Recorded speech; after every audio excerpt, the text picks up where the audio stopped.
شما خوب فارسی صحبت میکنید. بله باید صحبت کنیم دیگه. وسیله مطالعه و اینها داری؟ بله. کتاب داری؟ بله. وضع بهداشت خوبه؟ وضع بهداشت خوبه، چیزی نیست، حموم میریم و چیز اینجا هست، لباسشویی و اینا هست. در این اتاق تنها هستید شما؟ بله.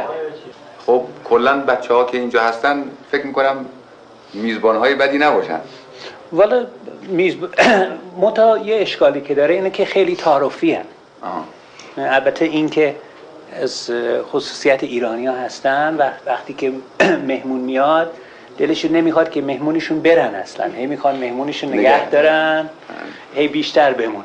البته اینا هیچ دلشون نمیخواد شما بمونید اینجا، برعکس اونجایی که من اطلاع دارم هم بچه‌ها و هم همه ملت ایران، چون این بچه‌ها هم خودشون نیستن، اینا در حقیقت یه نموداری از احساسات مردمن. اینا دلشون نمیخواد شما اینجا باشید، برعکس دلشون میخواد که هر چیز